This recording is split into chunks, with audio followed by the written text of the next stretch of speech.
No idea. All right. Good evening, everyone. This meeting is the Sacramento Metropolitan Fire District Board of Directors regular meeting, Thursday, March 23rd, 6 p.m. Call this meeting to order. Madam Clerk, would you do the roll call, please? Yes. I'll start with Director Saylor. Here. Weber. Present. Director Sheets is absent this evening. Director Gould. Present. Wood. Here. Right. Director Rice is absent. Director Jones. Here. Director Costa. Here.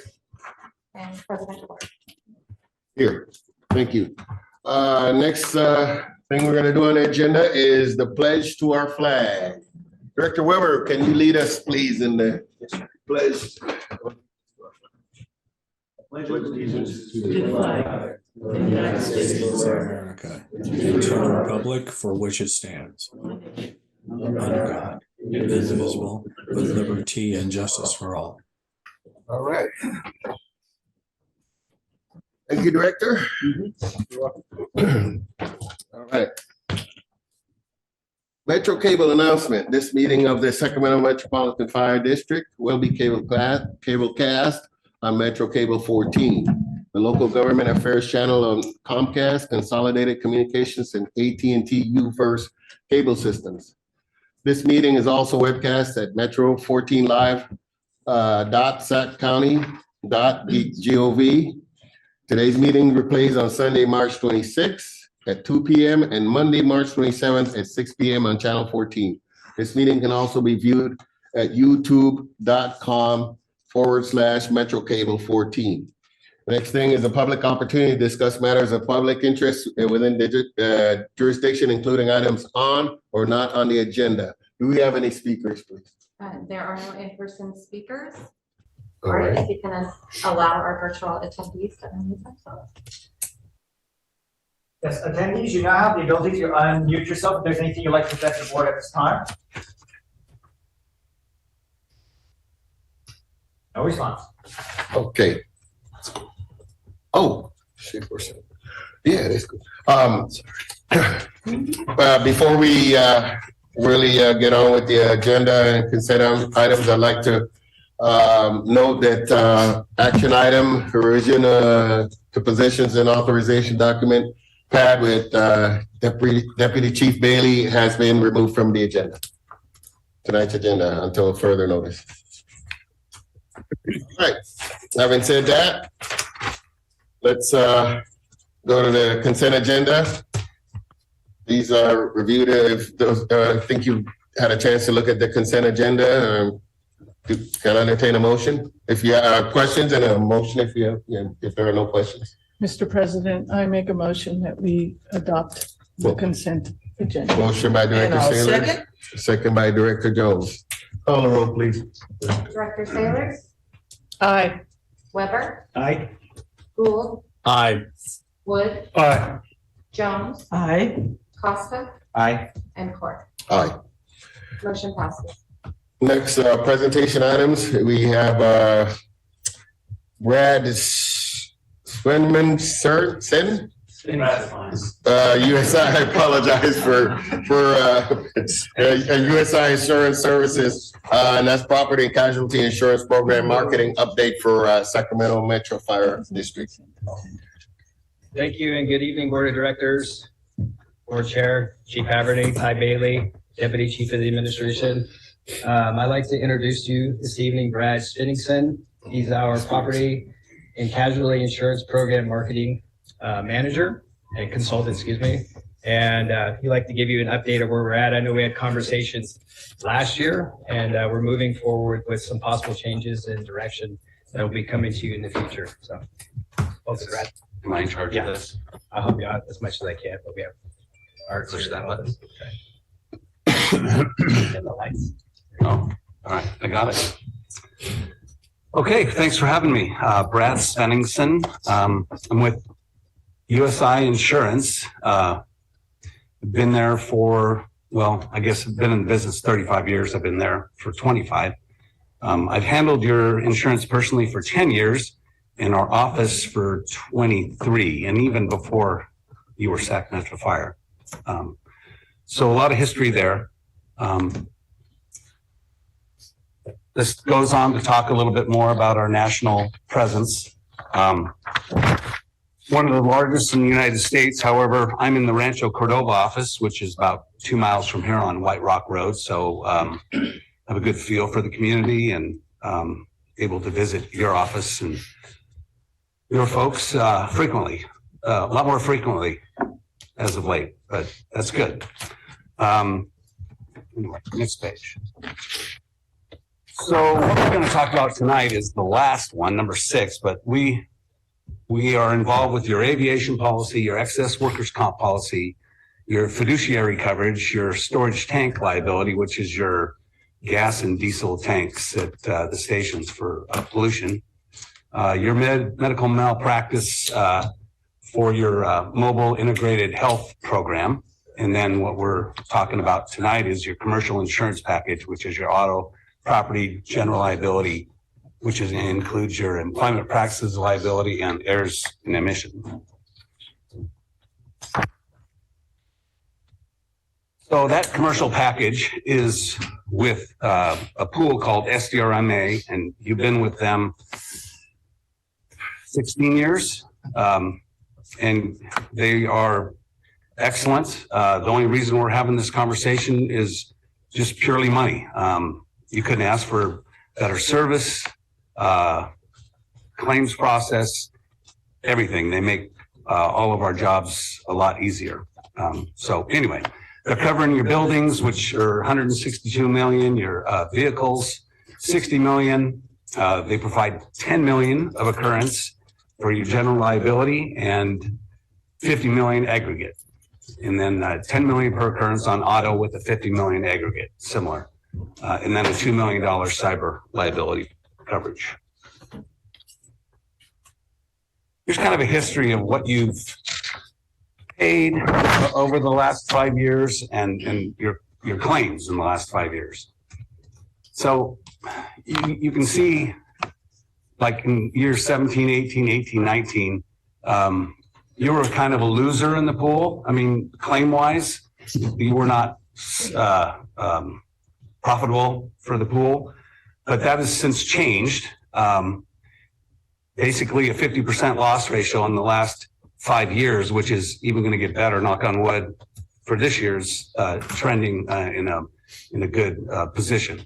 So that just gives you an idea of what you're kind of subsidizing the pool the last 2 or 3 years, I feel, when you look at the claims. General factors in affecting insurance costs, and similar to what you may be feeling personally with auto and property, whether you can get property insurance if you live in the foothills or what have you.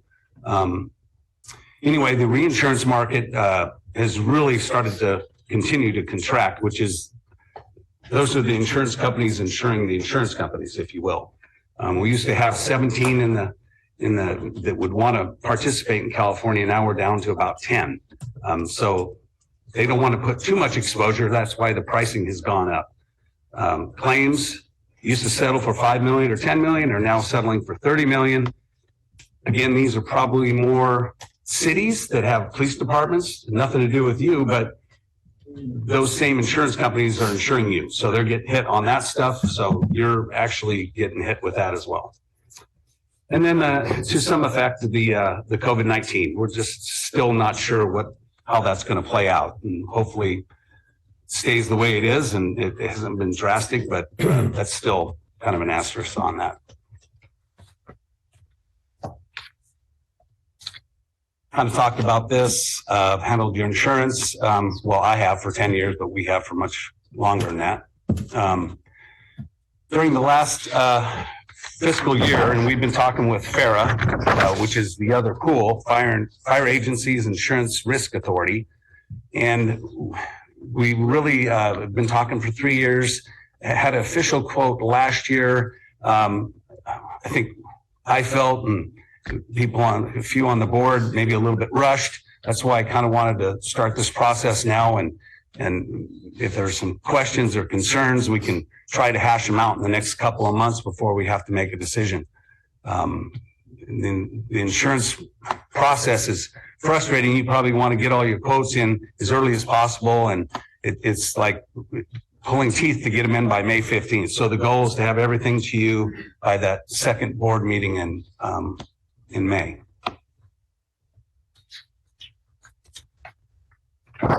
Some of the comparisons of the two pools, kind of night and day in the sense that SDRMA, more of a heterogeneous pool. I mean, you have everything from cemeteries to fire districts to irrigation districts, whereas FARA is just fire districts and authority.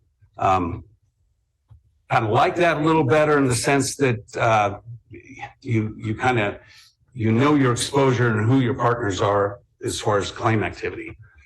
So SDRMA is about 5 times bigger than FARA. So in that sense, they carry about the same proportion of insurance. 10 million aggregate versus SDRMA is a $50 million aggregate. All pools want you to have a 3-year commitment. We're okay with SDRMA because you've been with them long enough. They always allow you to opt out, but you got to opt back in by June 1st.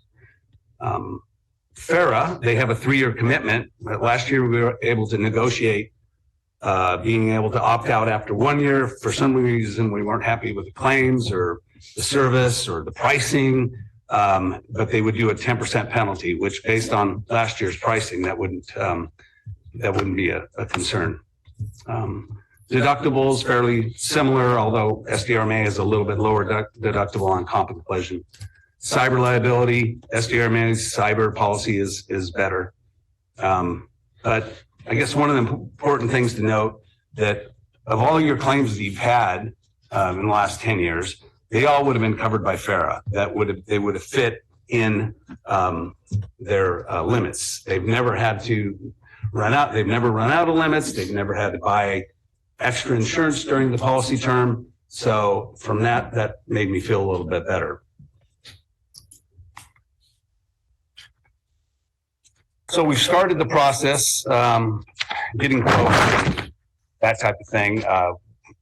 We're not there, but we're getting there to where we're going to get something back from the marketplace. I'm hoping to have. I'm sure I'll have FARA's quote before SDRMA's quote. Last year there was some concerns about the aggregate, the 50 million versus the 10 million. It is possible to get a separate policy just for Sacramento Fire for 5 million or 10 million that would be in place in case something went horribly wrong with the pool. Then you had a little insurance umbrella there. And if we could still save $1 million, maybe that makes sense. Again, I don't get paid by either of the pools. It's transparent there. I don't, and again, SVRMA has been great. I don't have any problem there. It's just keeps going up. And both pools are indicating 15 to 25% increases this year. Could change, but that's what they're indicating. Oh, there we go. These questions don't have to be tonight. I mean, you can email HR and I'll get a response. I might not know the response and I'll have to get it to you, but anyway. Do we have any questions for Mr. Swinigan? Yes, I do. Okay. So the insurance that we have right now, you said that the insurance, the other company we're looking at, FARA, is we've never gone over, they would have covered everything in the last 10 years. Correct. Okay. If we buy the umbrella policy with FARA, are Yep. we still saving money from the other company? That is my, based on the pricing I got last year, yes. Okay. Yep. Thank you. Any other questions? Yes, sir. Thank you. Oh, Sorry, more? sorry, Director Gould. Yes, thank you. You got you next, Director. Thank you. Really quickly, I heard you use a pretty telling comment. You said subsidizing the current pool. My question is, based on your professional opinion, is it time to get out of the current pool and move to a different one, particularly a pool that you've mentioned is being impacted significantly by our brothers and sisters in law enforcement. And so my question to you, is it time for us to do that, given what you have basically just described as with lower premiums, the competitor provides us a decent protection that doesn't undermine our ability to cover our insurance claims?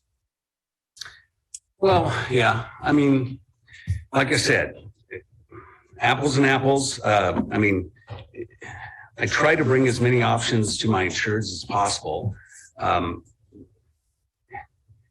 It's pretty tough to say that like Faro would be better than SDRMA, but is it worth spending an extra $1 million after we do everything? Is it really worth spending an extra $1 million with SDRMA? Now, again, SDRMA is based here in Sacramento. I call them and they pick up the phone. I ask them for something and I get it usually that day. Faro, I don't have experience working with them. I think part of the process in the next couple of months is we will probably have a conversation with a few of the larger members of FARA and just ask them about that. See if there's any frustrations and, vet that out. Okay, thank you for that. One other question is, in the FARA option, do you know of any prerequisites that a organization must achieve in order to be considered part of the pool of FARA? My concern, I love the fact that it's specific to the fire service. My question is, do they take every fire service that's there, or do they have criteria that is mandated in order for them to be considered part of the pool?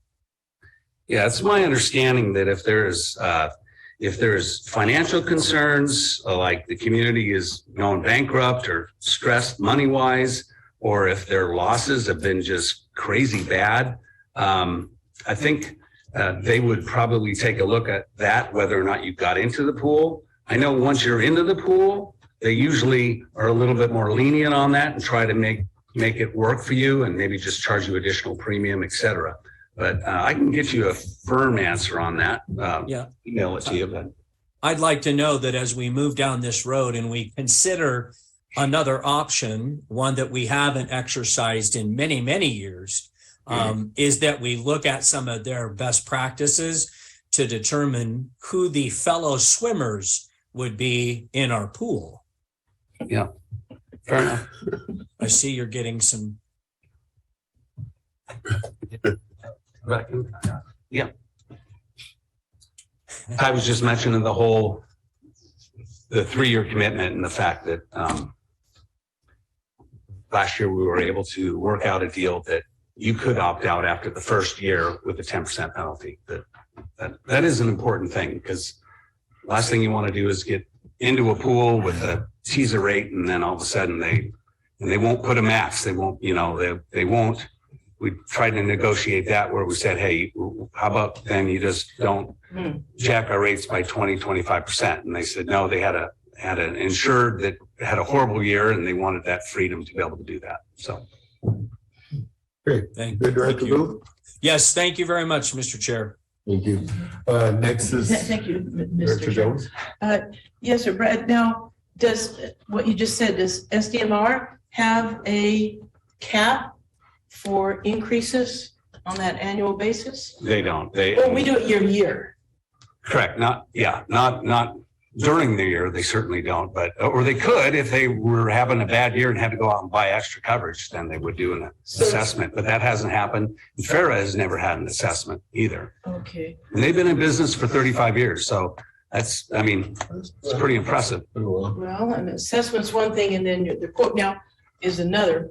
In the slideshow, were there, I don't recall seeing quotes, or is that going to be later? Yeah, we won't get that till our goal is to have them by May 15th, and then to be able to present at the and that won't include the umbrella, because I can't get your excess 5 or 10 million. Not that you have to buy it. I can't get that till I get the actual quotes, because then they base the rates on that. So it'll take another 2 weeks. So I might have to come back first part of June, but at least that's kind of an extra deal. We Yeah, don't, I mean, ballpark. that's not We urgent. had some numbers, but until it's in the Right. a formal quote. All Yeah, right, maybe these questions can't be answered tonight, but you could let us know. sure. I'm wondering what payouts has FARA done in the since 2017? You had payouts with SDMR specific to Metro, and I'm wondering what the total was for FARA group in a comparison with SDMRA. You mean All right. payouts is on claims or? Right, because you just said that the group that we're with has had a lot of claims. It's a much broader based agency pool. And so I'm wondering how those payouts from SDMRA, I'm sorry, I can't get all the letters in there, how that compares to FARA. Right, so the figures I had up there, those were your actual figures. Those were Sacramento Fire's actual claims and what the premiums you paid. I could ask FARA if they would give me some examples of what premiums they've collected over the last 5 years and what claims they've paid in the last 5 years. I think it's a fair question. I don't know if they'll answer it, but it's a fair question. I'm just trying to figure out, it's a way to compare risk. Yeah. How much payouts they've done and proportionate to the agencies participating. So I'm just kind of curious, the big final number for each of those. Yeah. And then you're going to get us a quote on the excess insurance? Yep. Yes, sir. And then and the premiums are still in discussion. I don't have any further questions, Mr. Chair. Are there any other questions? Yes, I have a Yes, question. Director Saylor. I'm noticing on all of these that the cybersecurity it's $1 million for FARA, it's $2 million for SDRMA, and it's $2 million on our account that we have now. Currently, and there's no guarantee those limits will be in play for the renewal for either of the pools because it's a really tough coverage right now, and it's Yes. and SDRMA's coverage is better. But again, we could get a separate policy for Sacramento Fire. I mean, if FARA comes in and they're 1.2 million cheaper, and we can buy some extra stuff and still save $750,000, maybe there's comfort there. We can do an add-on policy Yep. for a little more cybersecurity Yep. insurance because I just attended FDAC's conference last week and FARA did give a presentation Oh, about their stuff. oh, okay. And it should be on SDRMA's, FDAC's website. All of the presentations that were at the conference Mhm. should be on FDAC's website soon. And we also got a presentation by a cyber securitist person. Okay. And he is recommending nowadays that our cybersecurity insurance be between 3 and 5 million, Oh, wow. just because of what is happening out there in the world. Right. Was he talking to the group or to you specifically? He was giving a presentation to the group Yeah. Okay. about just what has changed just in the last 10 years Right. in the cybersecurity world. In that instance, it's always best to have options. 'Cause Yes. Then the premium kind of like, hey, do we roll the dice and go with 3 million or we spend, it all has different premium levels. So. Exactly. And just sitting through his presentation and hearing how easy it is for the hackers to hack in. Yeah. And so that was my question, is if we could get an add-on. So Yeah. that's it. Thank you, Mr. President. Thank you, Director. Any other questions? Thank you, Mr. Spinnigan. You're welcome. Hope I did get your name right. That's fine. I like to. I like to say. All right. Next on the presentation items is strategic plan standards of cover update. Deputy Chief Mitchell. Thanks, President Clark. Good evening, and good evening, directors, Chief Haverty, and everybody here tonight. Good to see everybody in attendance. The intent of this presentation is to give you a brief overview on one specific area of the strategic plan that was adopted in 2020 by the board. It's right here, this document that outlined those areas for the focus that we needed to have as an organization. We've also heard questions about how we as Metro Fire are addressing the current and future plans of organizational growth, organizational health, and issues about using transparent and data-based approaches as a tool in how we make decisions moving forward. So this presentation, sorry, just step on a cord here, is to go over one of those areas. It's a short presentation. It's intended to whet your appetite for what's coming up here down the road and a couple more meetings for our board workshop. So just a quick overview on the strategic plan. It was adopted, like I said, back in 2020 by the board of directors as a body. It followed a special board meeting in November of 2019, and it identified 5 key strategic areas for us as an organization to focus on over the 5-year period that the strategic plan covered. Those are the 5 areas there. The one that I'm going to be speaking about tonight is in red. It's the service delivery area of the strategy that was brought forward. And I'll talk some more about that here to give you some more depth in that regard. So under each specific initiative, there were projects and desired outcomes that were brought forward and developed to address each strategy. So under service delivery, in one of the 5 strategies, there was 4 different initiative areas that the board asked us to focus on. Those initiatives are listed there: best practices, administrative coordination, sustainability, and accreditation. There was also 3 project areas specific to this item that were brought forward from the board to focus on EMS, suppression allocation, and special operations. The standards of cover that we are currently working on, and not just me, I do want to say thank you to all of the staff that has been working on this project. It has taken a lot of hours to get to where we're at, and I'm looking forward to getting that project done to bring forth to you all.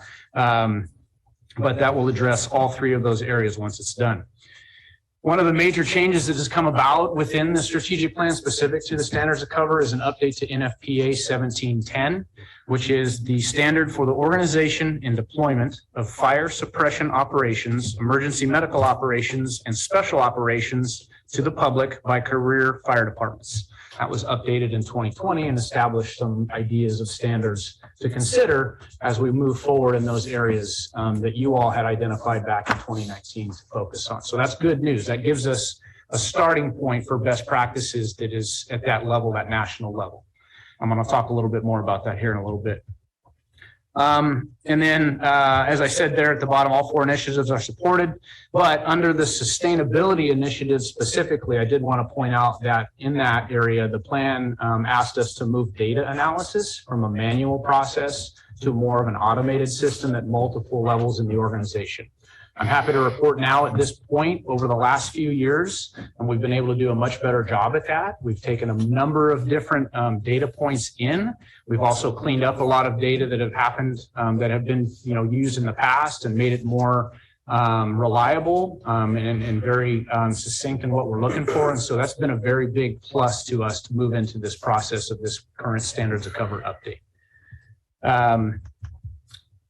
So why do we need a standards of cover document? The idea behind it is we're going to be able to utilize a sustainable, reproducible, data-driven process to address the strategic plan outcomes that you all identified.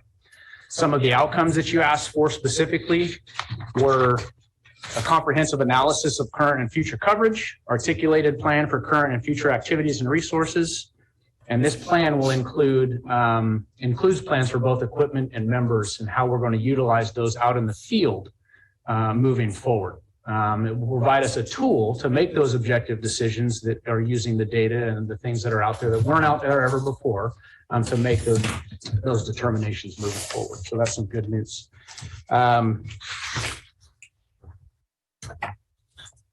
So the history, why is this strategic plan, or I'm sorry, the standards of cover process different than last time? Metro Fire as an organization since 2000 has had 3 other standards of cover documents completed. One very early in our existence, and then one late 2000s, and then one in the last decade. 2 of those previous documents were completed utilizing outside consultants. I'm very happy to report, as I alluded to earlier, that due to the expertise in the organization and our commitment to being able to bring data processes forward and analysis, again, like I put up there, combining multiple data sources, we are now able to complete the collection and analysis in-house. The good news with that is that moving forward as an organization, we'll be able to continue to take that data in using near real-time information from what we are doing out in the field to adjust our processes and make sure that we're actually still doing exactly what we had set out to do, which was the effective and efficient deployment of service throughout the community, again, to bring that value that we're looking for to add to the community, and then make those adjustments as needed, like I said, almost in real time. That's really exciting, and that's something that we've never had before as an organization. So I named a few of those different data sources we're using. We're bringing in CAD, Image Trend, our RMS system, GIS, our community risk analysis that was completed, and combining all of those into a process that will very succinctly identify where we're looking good and where we need to take some actions to improve our service to address that emergency response piece of the organization.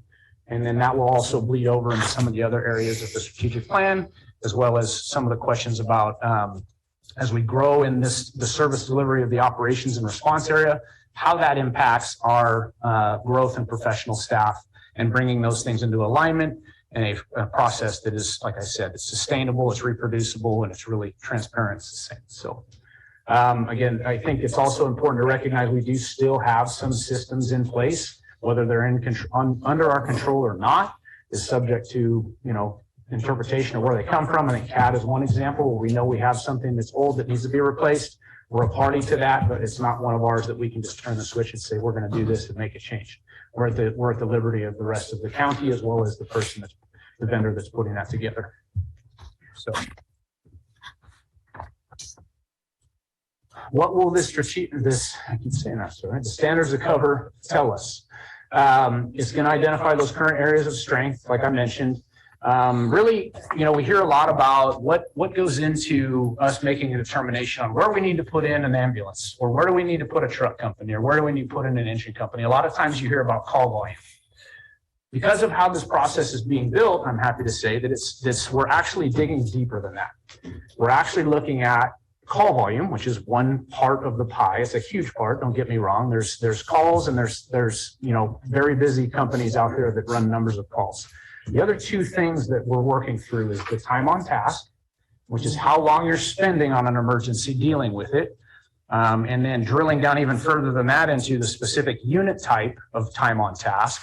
An engine company will have a certain amount of time on task standard, but a medic company would have a different time on task because of the transport and the completion of the incident that's tied to that specific resource for what it's being used for. So the numbers and where the best practices are a little bit different depending on which apparatus type you're talking about. So there's that is the second one. And then the third bullet point up there is reliability. The reliability piece the concept is been accepted and addresses how often is the first responder unit or other type unit available for a call in their area. So if you're in an engine company like 42s that just has a fire engine, what percentage of the time are they available for a call? Now, there's industry best practices and standards that we're looking at to adopt as an organization. But really, what we're looking to get to, if you were just to take that one snapshot in time, is 90%, 0.9 is what you want to be at. So we can look at that number, associate that with how long that they're on an incident as a company, and then how many calls they have, and say, how are we doing? Is that company available for a call to the best standard that we're looking for? And if not, how do we make that better? And as an example, in 24's area, where we can put in a squad, if the squad wasn't there, Engine 42 would run a call in 24's, which takes their reliability number down. Does that make sense? So there's some implications of how the surrounding first new areas work and what that number ends up being. So like I said, it's pretty exciting because the data is real time to be able to say, it's working or it's not working. I'm happy to report that squad data, as we've had it in service now for a number of months, is really starting to come in and paint a good picture about the impact it's having. So that's some good news. Make sure. Talk about that bullet there at the bottom. Gives us a starting point to determine where we need to move, adjust the type, and plan for additional resources. So the effective response force concept. As a district, back in 2009, the board as a body adopted a concept that addressed urban, suburban, rural responses for a residential structure fire, and that's it. That's what we have. We have turnout time, we have dispatch time, that's our effective response force data. This new standards of cover document will actually go into, we're looking at 4 different response time. We're adding Metropolitan, which is above 10,000 people per square mile, which we have a lot of those. And then we're also drilling down in not just fire, but fire, medical, hazmat, and special operations responses. And then even further than that, identifying key performance measures within those to high, medium, and low risk categories. So we're going from a very small set of standards that we're using as a district to an incredible amount of data to really show how are we doing in these 4 identified areas of fire, EMS, hazmat, and special ops to meet the specific call type standard. A lot of information. I don't want to get too far down the weeds because I'm going to take away from the strategic plan meeting that we're going to have in May, but it's pretty exciting to know that that's out there and that because of our folks that are here, we're able to work through that. I'll tell you that just as a little bit of a story, when our folks are dealing with those things, they start the process overnight to start doing all the data. It literally runs all night because it's looking at so much stuff to come up with one of those areas of risk for one of those call types to identify what that number is. So it's a huge amount of data. So that's a good news. That's good news. So, sorry, I said I was going to be short. Now I'm excited and I'm talking long. So what's next? So the results of the standard of cover are going to contribute to the understanding of our human and capital needs that we've heard loud and clear from you as a body, that we need to have a good plan. We have a good plan and it's coming very soon. We're right on the cusp of being able to do that for now and in the future. We're combining the service delivery standards of cover project with the other 4 areas. I didn't pull this up earlier, and I don't want to get too far down into it. This has multiple areas. I know Director Gould, I know you're out there in the land. This is a graphic that shows the different areas within the strategic plan and how they all tie together as a big picture to come out on the other end to be a responsible, sustainable, fiscally resilient plan for us as a district moving forward to address all of those areas. So also very exciting, very busy. We'll talk more about that in the next few months. Again, the outcome is the organizational sustainability and increased value to the community, which is why we exist. What value are we bringing to you and how are we addressing it and how do we categorize and prioritize those things? And then that last point there about we're going to dive into this some more for numbers of hours coming up to give you and answer a bunch of questions to give you a little bit more behind the curtains on what everything that has been going on to get to this point at the planning workshop. So we'll tell you that. For now, thank you for your time. I know I've heard questions before. What can we as a board do for you? I've heard that a few times. And so before you ask that, what I will ask you to do as we come forward is we're going to come back to you in a short amount of time to approve those increased key performance measures like we talked about. We'll do a big presentation on them. You'll hear about them so that we can adopt those, as well as those new standards over and above the urban, suburban, and rural, and fire response with dispatch and turnout times. So there'll be a whole bunch more deep dive into the data to increase our current policy about how we deploy it, which is 1 page. I fully anticipate this policy to grow, probably exponentially is not too strong of a word on to address all those things. So that's it for my presentation. I probably went a little bit longer than I anticipated, but I get excited about it because of all the work that's gone into it. Incredible job by staff so far. The outcomes are already showing some very critical areas we need to address, but also where we're doing a good job. So All right. that's the end of my presentation. Great job, Chief. Director Gould has a question. Chief Mitchell, thank you. Mr. Chair, thank you very much. Chief Mitchell, thank you very much for that short presentation. You've been around long enough to remember 1,000 years ago when the dinosaurs were on the earth, we used to have something called hospital diversion. I know that when I was a much younger man, I did a master's thesis on the impact that diversion had on our EMS response system. And in your presentation, I did not see anything relative to the same behavior basically that's occurring today, albeit a little different, and that's wall time. I hope that as we look at and develop these different plans that you've suggested on the standard of coverage, I hope that we figure out a way to ebb and flow based on conditions that our agency has very little to no control over, because I see an awful lot of really wonderful work being done by your team. And it can all be basically trashed down if all of a sudden those that receive our patients decide that the wall time will exceed 6, 8, 10 hours.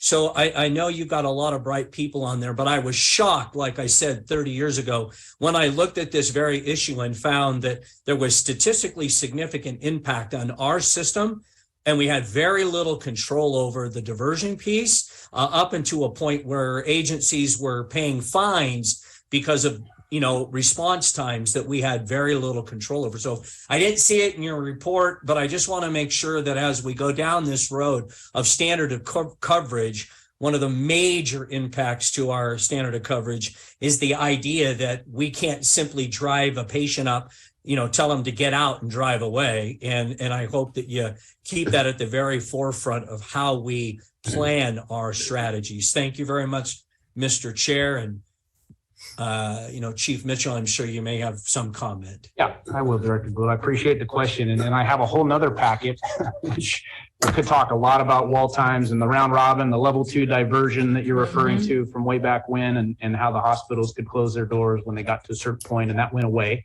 Obviously, APOT has continued to grow for us. We've got some good metrics on that as well. It's a whole, like I said, a whole nother slice of the pie, if you will. But it is part of what we're talking about. And when I mentioned the time on task standard with the ambulances, that in this side of the house, that's where we'll look at what's going on there. But in addition to that, some of those other actions to be able to impact that are constantly being worked on for how we're addressing it, working with the hospitals. I will tell you that we have taken a lot of action over the last couple of years as a district and as a region to do what we can as a provider to address it.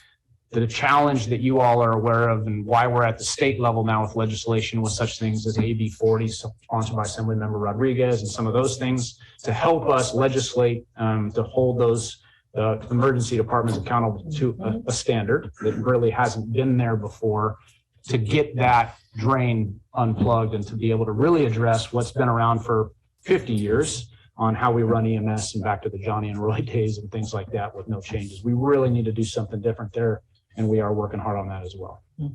All right. Next question. Director Jones. I agree with what Director Gould just said, and I think that this, the time on task section of this data retrieval, there have been more than one question that I've had that can be answered on this time on task. And I think this data will be very, very supportive of any type of argument with capital A we want to make within this wall time situation. This is, that will only enhance our position in working with all this wide variety of agencies to show the righteous need to get some stuff done. So I'm delighted to hear time on task, and I have a couple questions that have been floating around for a few years, and I'll get them to you. And you just punch it overnight and let me know. You're spinning up right now in the background. So yes, it is. It's an exciting time, and I will say this: the exciting thing, more exciting things, I keep saying exciting, but about this is that we own the process.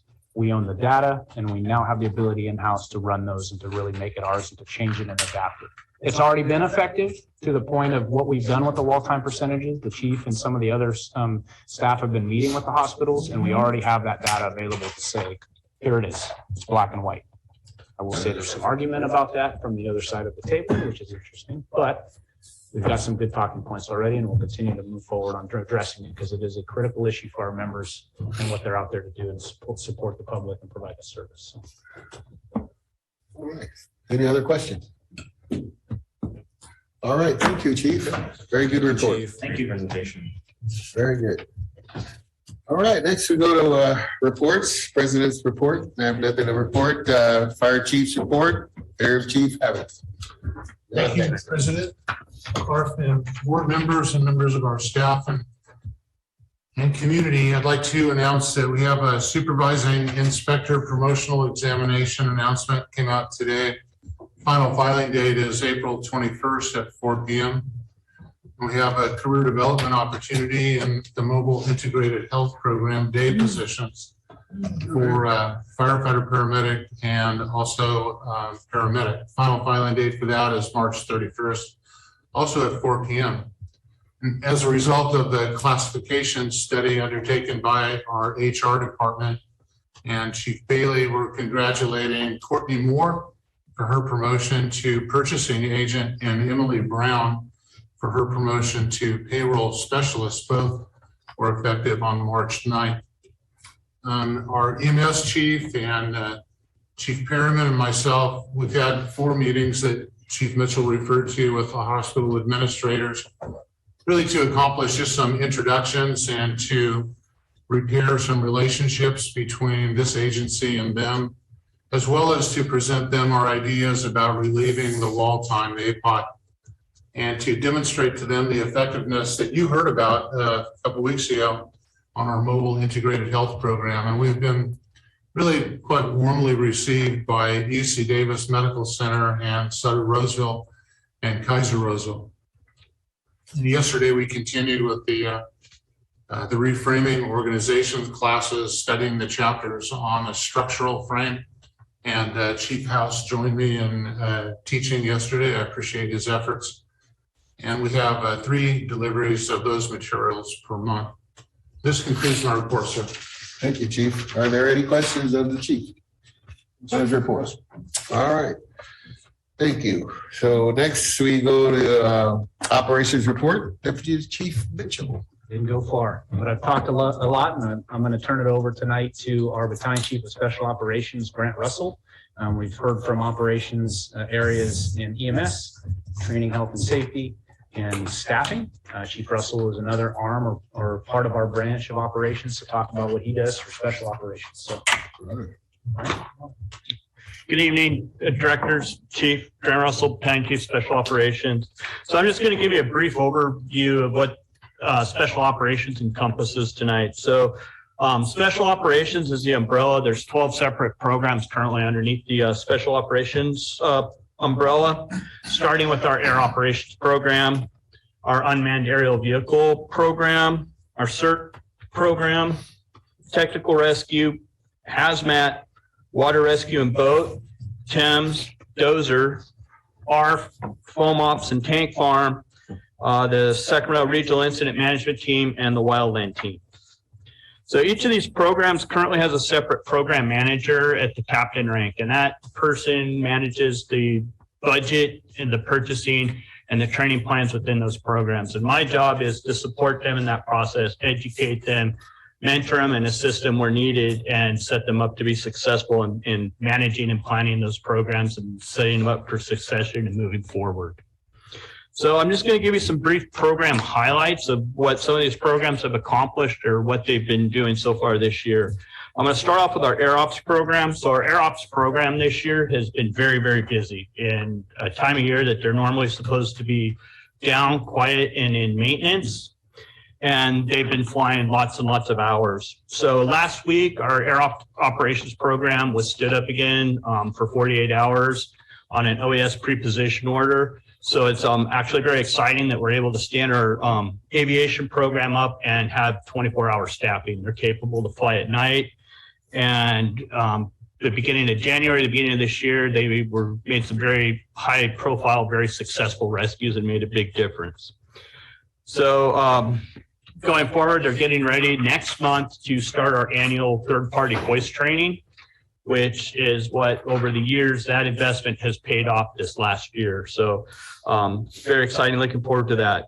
Our dozer program is now starting its ramp up phase. So we've just brought on 3 new apprentice operators.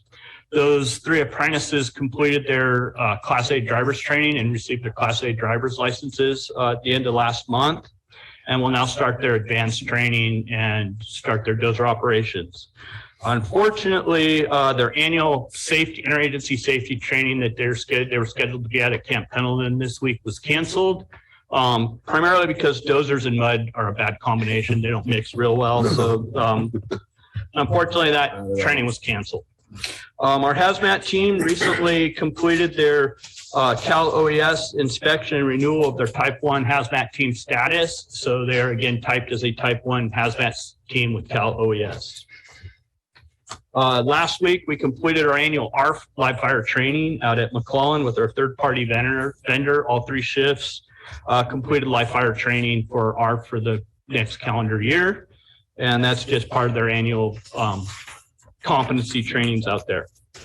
Water rescue annual jet boat refresher training is starting up. We'll be starting up next month. And that's getting our boat operators that don't normally work on the boat annual refresher training. And this year it's going to be kind of crucial because the river channels will have changed due to weather. And we really don't know what the river flow conditions are going to be. They've been high pretty much all since the first of the year. So that's going to be some important recurrent training for our water rescue folks.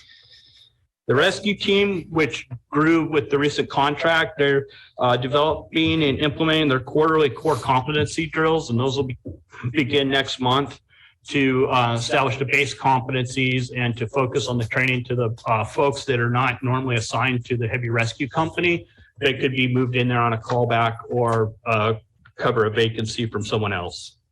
And again, the hazmat quarterly drills are currently doing the same thing.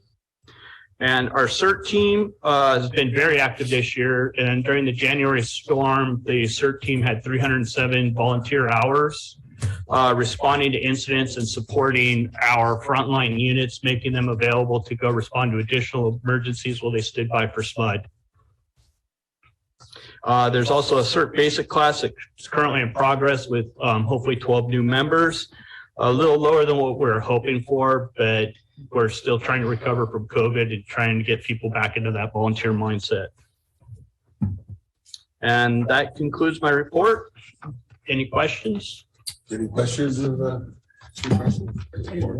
you have one? Okay, Director. Where does our, thank you, sir. Where does our boat inventory sit? As more specifically with the ribs?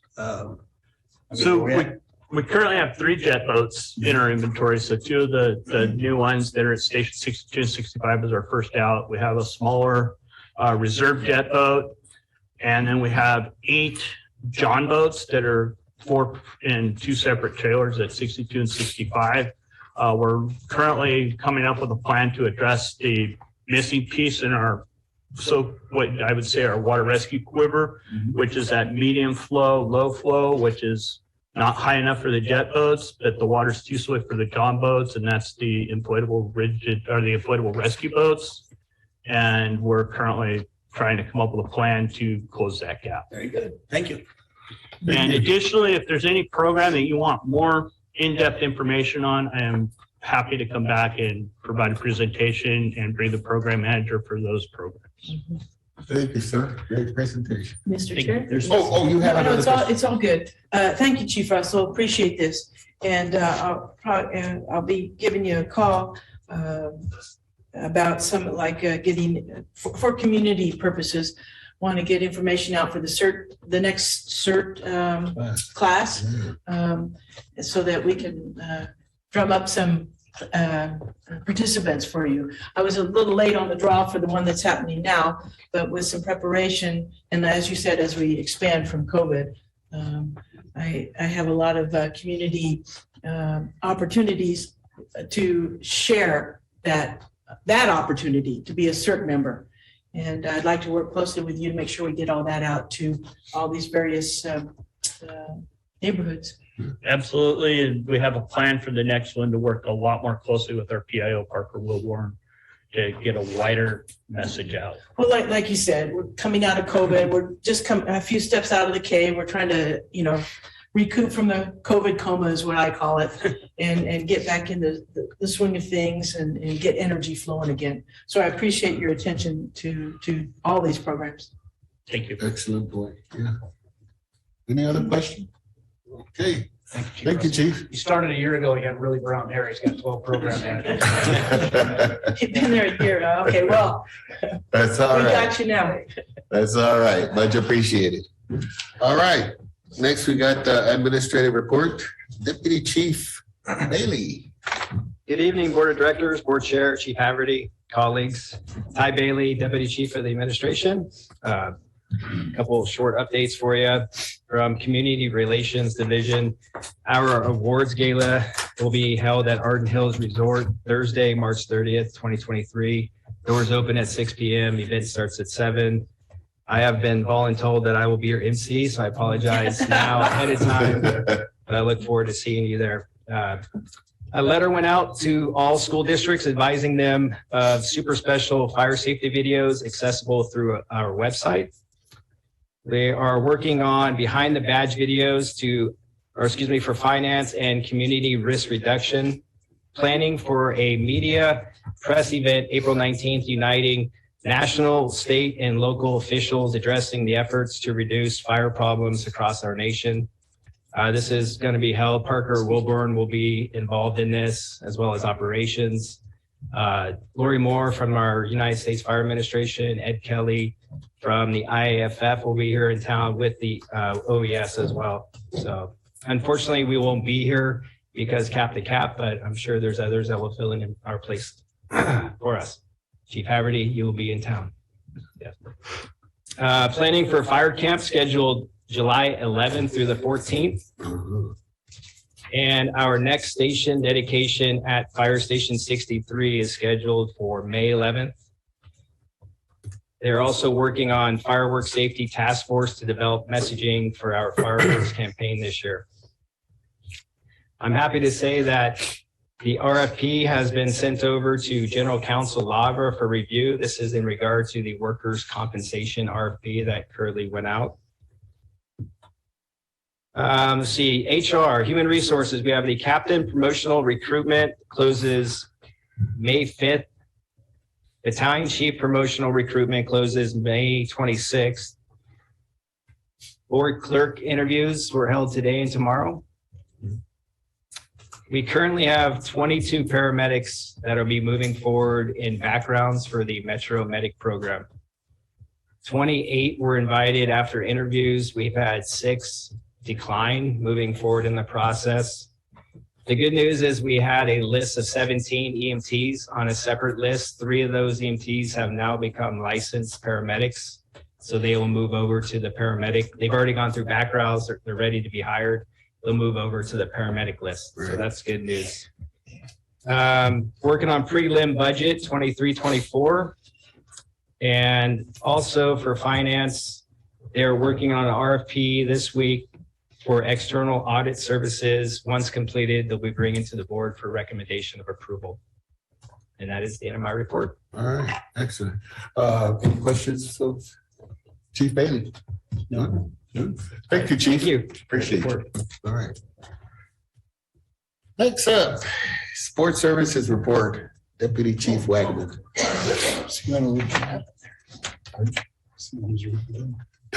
Good evening, President Clark, Board of Directors, Fire Chief Haverty, Tyler Wagner, Deputy Chief of Support Services. And the showcase continues. We're getting close. We have one division left after tonight. It will be IT, but for tonight, we'll be highlighting the Metro Fire Community Risk Reduction Division, previously known as Fire Prevention. Your Community Risk Reduction team has an authorized staff of 29 members. They do fire investigations, fire inspections, plan review, code enforcement, address weed abatement type of issues throughout our district, and many, many, many other things. For an agency covering over 359 square miles, as you can imagine, this division is incredibly busy. They handled over 21,000 inspections and plan reviews last year, 21,000. The person responsible for leading this high-performing team is Assistant Chief and Fire Marshal Barbie Law. Chief Law is one of the most intelligent people I've ever worked with. Her work ethic is second to none, and it is a pleasure that I'm able to work with her each day, and it's a pleasure that I introduced her to you this evening, Chief Law.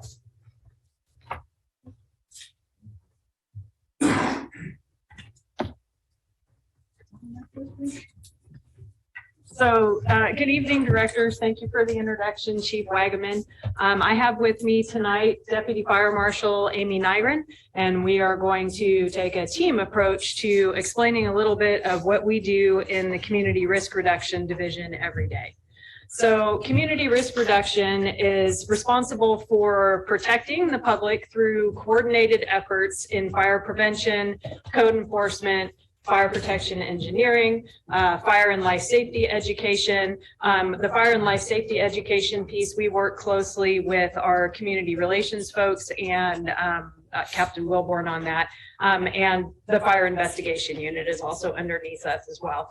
One thing that I want to highlight when we talk about our protecting the public and coordinated efforts in fire prevention, that's not only protecting the public, that's also protecting our firefighters on the line every day. One of the functions of the fire code is to take into account firefighter safety when we're out there having to deal with issues and hopefully preventing fires in the first place so our firefighters aren't exposed to those carcinogens and contaminants and those type of things. So just wanted to give you a brief overview of some of the goals that we, Amy and I and our team are working on for 2023 in the division. I know you heard from Supervising Investigator Rogers last week. I was on vacation, but I was listening. And so I did want to highlight that one of our goals is stabilizing the staffing levels in the FIU and being able to support the growth in call volume and the workload that we've experienced in that division. We're also working on getting to full inspector staffing levels. We brought on 2 new fire inspector 1s at the end of last year, and we need 2 additional inspector 1s to get to our fully staffed bit on the pad right now. So we're really thankful for human resources and the work that they've been doing to expedite getting our inspectors through a background progress so we can get them into training. Another item that I would like to work on is improving some of the communication and coordination with our operations group. And what I mean by that is that we have identified, as I came into this new role, I've been doing a lot of data analysis and getting my feet underneath me in the division and identifying what some of the needs are. And what we've noticed is that there's probably some training needs that we could address for our frontline company officers and our firefighters when it comes to fire investigation, doing cause and origin, and some other things that I think we've gotten away from over the years, at least since I've been a firefighter. So that's one of the areas that we would like to focus on. We are nearly done with our fee study that we've been working on for over a year now before I came into the division. And with that, we'll be able to bring to you our recommendations for revising our fee schedule. That has not been updated since 2016. And obviously, we all know the cost of doing business and providing the services to the community has changed over the years. And so we need to look at recovering some of those costs so that we can support enhancing service in the community on the risk reduction side. Very important for me is succession planning. I really have been putting a lot of time and energy with Amy and our training supervising inspector into supporting training and education plans for all of our inspectors and taking a forward thinking process years down the road. What skill sets do we need to have people prepared to step into new roles? Because obviously all of us are not going to be here forever. And when we move on, we need to have people well prepared to take over in our roles. So along with succession planning, it's not enough just to say that we're going to have a plan, but we need to be able to support that with the resources to make it happen. Amy and Angela have done a phenomenal job of working with partnerships to identify training opportunities that are either low cost or no cost to us because we're sharing facilities and educational opportunities. So that is fantastic. Finally, when it comes to the community risk assessment that we had done before, I have spent a lot of time, as Chief Mitchell mentioned, on looking at our data, cleaning up our data, and making sure that we really have a solid community risk assessment so that we are putting our efforts where they need to be in regards to deploying assets and educational tools and stuff, and really making sure we're looking at the right risk. So with that has been working on the NFIRS data quality. I've been unfortunate for the people that have been injured that have come into the division to help with some of this data scrubbing. What they did before they started was go through some basic NFIRS training, which I think would be beneficial for all of our officers. So we're entering the right information on the front end so we can get out accurate information on the back end and come up with plans. So that will be another area that we can work with operations in the future this year to coordinate those efforts a little bit better.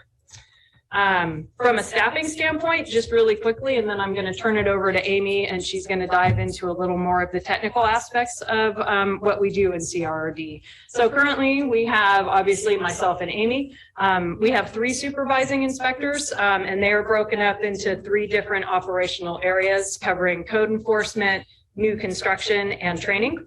Currently, we have 11 fire inspector positions funded or filled, excuse me. We're funded for 13 and we're just about there. So right now we have 7 inspector 2s. Inspector 2s are able to do new construction, plan review, as well as our mandatory inspections that Amy covered for you a few weeks ago with our SB 1205 update. Right now we have 2 inspector 1s, and they are focused on code enforcement and also those mandate inspections. And then our inspector 1s in training are working on the same type of activities, and that's what our new inspector 1s will do when we get them in and start training with them.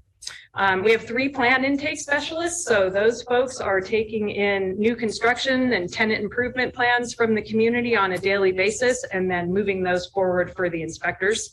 And then I could not operate without our admin specialist, Lisa Gates, and our 3 office technicians up at the front, Chelsea and Nanette and Kendra, who are the frontline fielding calls from your community every day and getting them the right answers or forwarding them to a person that can help them. So I'm going to turn it over to Amy now. So since you guys have already seen the fire investigations unit, I'm not going to touch on them today. I'm going to focus on the 3 areas that you saw initially. So code enforcement. Just a brief update. We did talk about the state mandated inspections. Those are the unfunded mandates that we are required by the state. That's the SB 1205 that we talked about. They also conduct business inspections, re-inspections, and a multitude of complaints. So last year, they had 2,899 just initial inspections, 4,527 re-inspections, and 710 complaints. So that's just over 8,000 inspections just for our code enforcement team. Approximately on average, 5 inspectors did that work. And where do our complaints come from? Our complaints can come from the engine companies, they can come from the general public, they could come from internal and external customers. So anybody can call in and with the problems that they're seeing out in the field, and we will handle those. We have an issue right now with the facility that has a lot of parking in the fire lane. And in the last probably week, we've issued about 15 parking citations to them. And hopefully we'll get them in order and we can keep a safe area for our crews to operate. In 2022, fireworks booths, it's not just completed by a code enforcement team. We did 144 booths in one day. Once those open June 28th at noon, we are out there ready to go. We conduct all those inspections in that day so that they can operate safely. And then we've had 9 fireworks displays throughout the year, 6 of them around the 3rd and the 4th of July, and then 3 trickled throughout the year. And then we have an ongoing partnership with the Regional Fireworks Task Force, always trying to prepare for education and enforcement activities throughout the year. And lastly, again, weed abatement inspections, 597 inspections. A bulk of those happen right at the beginning. We do some proactive mailings out to the parcels each year. We do one in March, one in April, and then they get their first notice in May when fire season starts. And then we start those inspections June 1st. When we look at new construction, again, that is reviewing new building and tenant improvement plans, everything from, a small wall being installed to underground and constructing an entire building, apartment complexes, multi-story buildings. They also perform all the construction inspections that are associated with that. So last year alone, 3,845 plans were reviewed by about 4 inspector twos, 3 plan intake specialists, as well as a third-party plan review company. The last part of 2022, we actually stopped sending plans. We're keeping them in-house. We want to keep our inspectors busy and not work here and not have to pay a third-party company. So our goal is to maintain those here in-house. And then the construction inspections that we completed, 7,297. So our construction team has been very busy throughout the year. And training. So this is an important area and we're very proud of this area. So our training supervisor takes care of training our probationary inspectors and our plan intake specialists. They also help train and educate our suppression crews when that's needed. We do have the Captain's Academy coming up that we'll participate in and give them some educational avenues for them. And then continuing education. Angela, who is in charge of our training right now, makes sure that we have the classes that we need to be successful, keeping up our skills, current industry standards, preparing our staff for the future and for our succession planning. And we have so many partnerships throughout the region and meetings and different committees that we attend. Just to highlight a couple of them, we're part of the homeless encampment work groups. We're on the appeals board for Sacramento County. We take part in the Fire Safe Council for Rancho Murrieta and along the American River Parkway. We are part of all the 2x2 meetings, the project coordination meetings for the city of Citrus Heights, Rancho Cordova. This is just a highlight of some of the meetings and partnerships we have. And I want to highlight some of our successes in 2023. Just the few months that we've been into 2023, our staff have assisted with the weather events that we've had for whatever this district needs. So if it's down power lines, down trees, we have staff that have stepped up and stood there ready to assist. We assisted the Community Relations Division with the smoke alarm blitz. We've seen a couple of you out there with that. Those were very successful. And then we completed the adoption of the 2022 California Fire Code, and this for Sac County, Rancho Cordova, and Citrus Heights. I wanted to add one thing on our smoke alarm blitzes that we've done. So 2 of those, obviously, as you're aware, were conducted after we had a fatal fire. The third one we did recently was actually a joint task force effort to do an inspection at a problem property and apartment complex that has many vacant units, problems with homeless, but there's still people living in the building. So on top of the inspection, we coordinated a proactive smoke detector blitz. I think they were able to install 32 smoke alarms throughout the complex that day, and we'll be going back and circling back on units that we weren't able to get into so that we don't have a problem.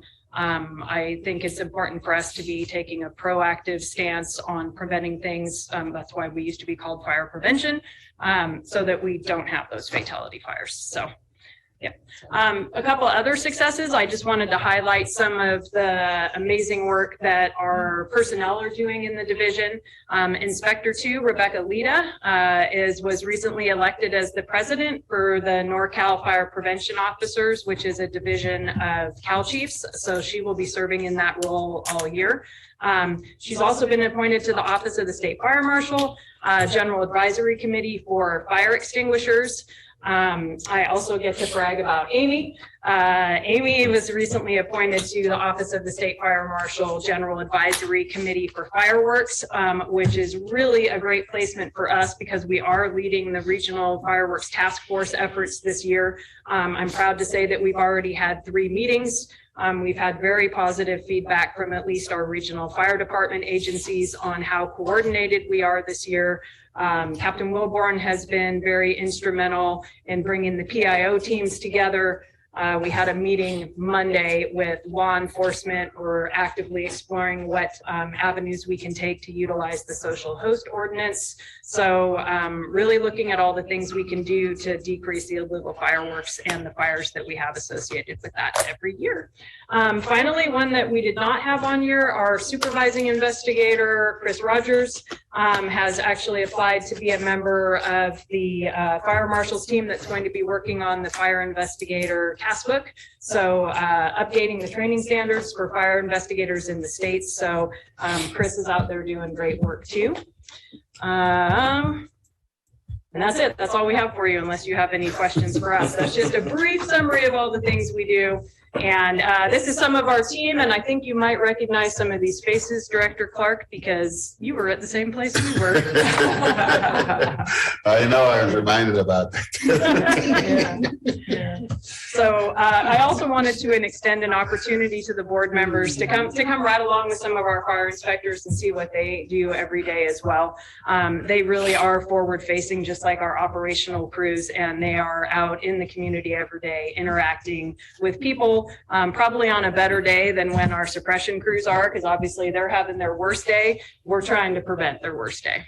So. What an excellent report. What a hard working, talented group you are.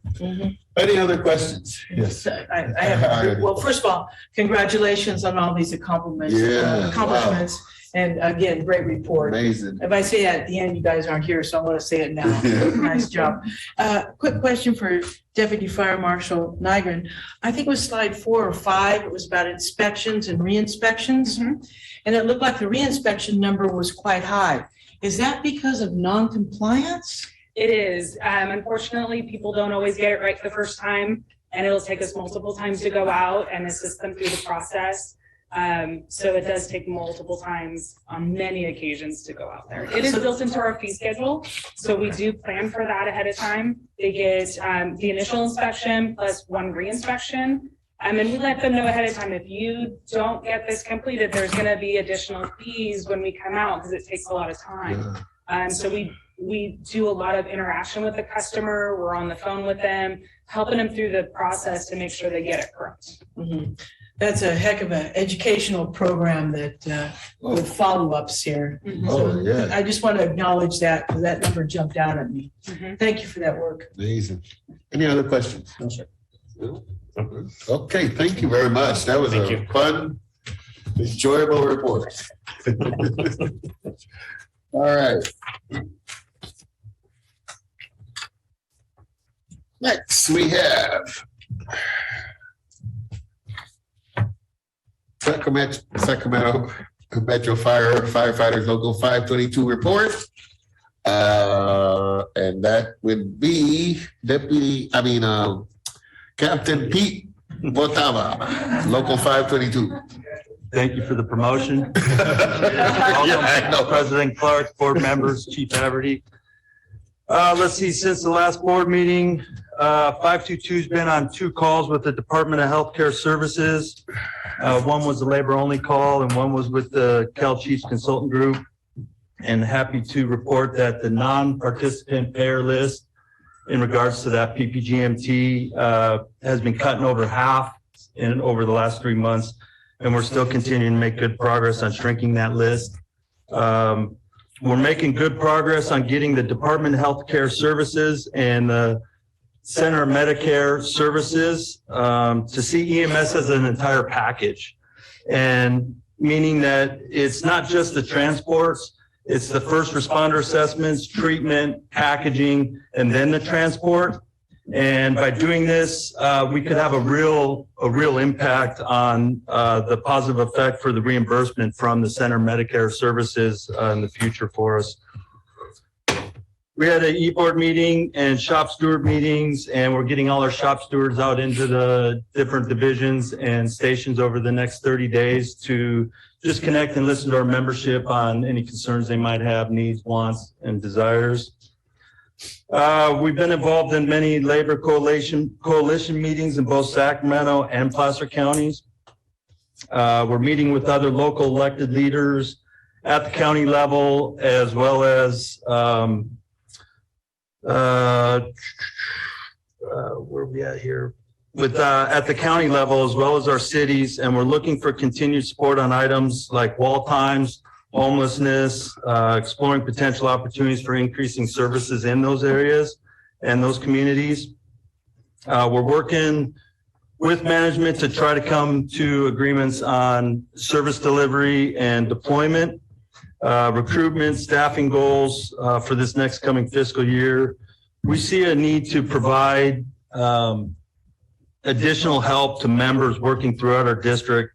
We're hoping to have a complete comprehensive plan to put into action soon to report to you.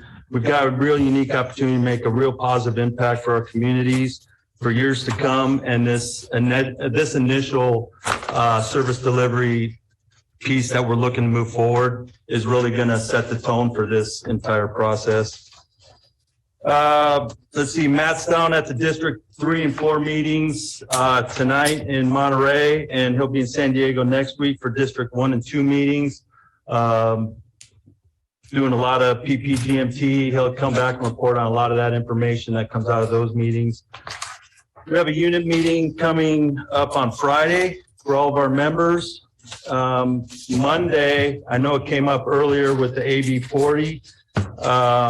And on Monday, Matt will be Monday afternoon testifying at the Capitol on behalf of AB 40, which is the new legislation proposed by Assembly Member Rodriguez. So he's going to be at the Capitol Monday afternoon testifying on behalf of the AB 40, which is to hold the hospitals to the 20-minute wall time. So hopefully that will, moving forward with that report of standards of coverage, like you were concerned with the wall times, hopefully if this all works out, that's gonna go away in the future. So, and that's all I have. I'm contained. Fantastic. Do you have any questions of Captain Bonella? I have one. Do you know if Matt needs any of our support Monday at the Capitol? I don't know at this point. I can check with him and have him report back to you. Don't report back. If he needs help. I can. I'll have him reach out to you if he does. Very good. For Monday. Thank you. You know the time? I don't know the time. No. Okay. All right. That it? Thank you. No more questions? Okay, thank you. All right. Next, we move on to committee and delegate reports. Executive committee does not have anything to report. Yeah, we don't have anything to report. Communication Center, JPA, DC Wagman. No report. All right. And your next meeting is March 28, 2023 at 9 a.m., right? That's correct. Okay, Finance and Audit Committee, Director Wood.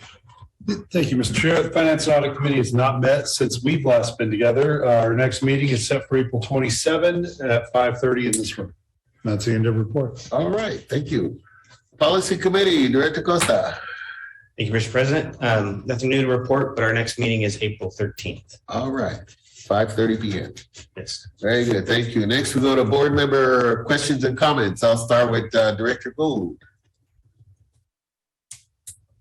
Thank you, Mr. Chair. I want to thank the staff for their excellent presentations this evening.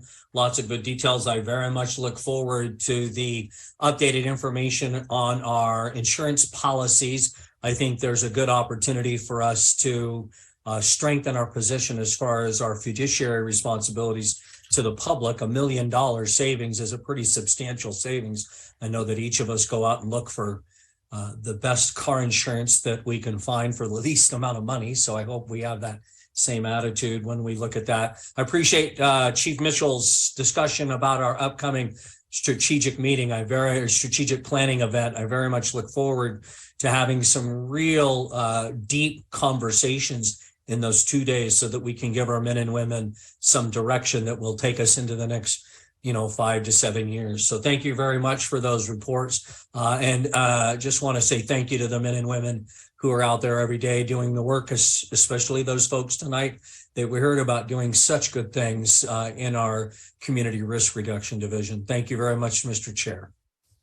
Thank you, Director Gould. Director Wood. I have no comment. Thank you. All right, thank you, sir. Director Sailors. Thank you, Mr. President. I would just like to first start off and thank everyone for the excellent reports, presentations tonight. They were Great. very good and very comprehensive. And I love to hear from the backstories from everyone that is out there doing the work. And next, I spent last week, the last 3 days, Wednesday, Thursday, Friday in Napa. No, not drinking wine. I was at the FDAC yearly conference, and our Chief Haverty teamed up with Chief White and gave a wonderful presentation. He gave us a very short presentation on where the division of the board versus the division of the chief and our responsibilities. But the presentation that he did at FDAC was, what was it, a 60-minute or a 90-minute? 90. It flew by because it was so well done. Those two tag teamed the presentation, and the detail and the depth that you went into, I wish you could do that for this board, was extraordinary. And the other classes, I spent the 3 days there, and the learning, the amount of learning when I go to these conferences is just incredible, because FDAC is geared, it's all fire department and it's special districts. And so the changes in the laws that have happened this year, the special classes that are put on, like what our chief gave us there, it's incredible. And I wish I could see more other directors go to these conferences and stuff. They did give an update presentation on Friday afternoon on PPG-EMT. We get it. We're all going to have it. Even the districts and the fire departments that do not pay into it are going to get it now. And I'm sure the chief can enlighten us more on that. And so I also attended yesterday another day of learning put on by California Special Districts. It was their spring education day. And also Allie and Courtney and Mark Jones from Metro Fire attended yesterday's spring education day. And every class that I sat through yesterday was a wealth of knowledge. And I was so happy to sit with Allie and Mark and Courtney. These classes are educational, and they're full of new things that are new this year, the new laws that came out in January pertaining to special districts. And so once again, I'll just reiterate, I would love to see other directors attend these classes because they're free for us. And that's all I have for us. Thank you, and stay safe out there, everyone. Thank you. Thank you, Director Sailors. Director Weber. I have no comments. Thank you. Okay. All right. Director Costa. Thank you, Mr. President. I just want to say that presentations were fantastic today. And I think it definitely builds towards the workshop that we have coming up. So I'm really looking forward to that and really diving into a lot of the information and some of the challenges that we have coming forward. So thank you for all the time you guys spent on it today. That's it. Thank you, Director Jones. Thank you, Mr. President. I agree with all the reports from my fellow directors, and I thank you for the information. And I would just plagiarize if I said anything more. I see, that's a tough act to follow there. So I have no comment, nothing more to add to it. Thank you very much, directors. Next, we're gonna recess into closed session. And we'll be out shortly. Recording stopped. Nobody will be here.